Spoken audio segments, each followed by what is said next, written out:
যে রোজা মুখে রেখে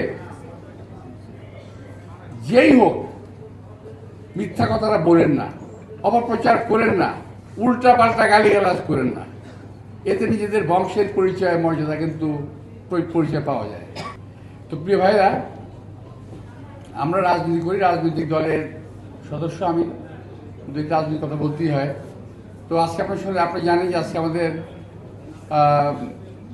এই সরকারের অনেক কাজের মধ্যে আজকে প্রথম যে কাজটা উদ্বোধন হলো, সরকারের 1 মাসে পুরনো হয়নি, এর মধ্যে যে আজকে ফ্যামিলি কার্ড বিতরণ হয়েছে, আপনাদের জন্য শুনেছেন, অনেকে দেখেছেন।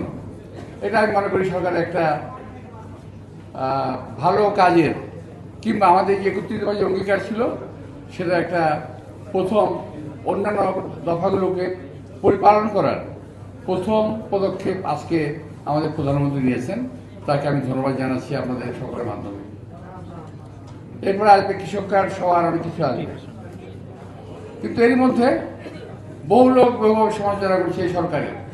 ভাবতে এরকম যে এই সরকার 1000 বছর ক্ষমতায় আছে, সরকার ক্ষমতায় আছে মাত্র কয়েকটা দিন। 17 বছর ছিল অন্য একটা দল।